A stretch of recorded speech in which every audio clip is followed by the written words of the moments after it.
severe thunderstorm warning for northeastern Chambers County in southeastern Texas, southeastern Liberty County in southeastern Texas, until 4:15 p.m. Central Daylight Time.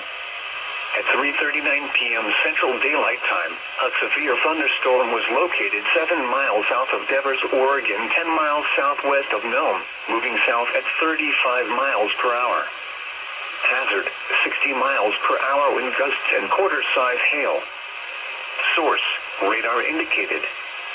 Impact, hail damage to vehicles is expected.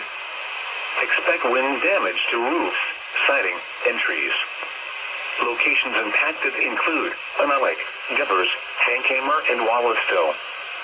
For your protection, move to an interior room on the lowest floor of a building.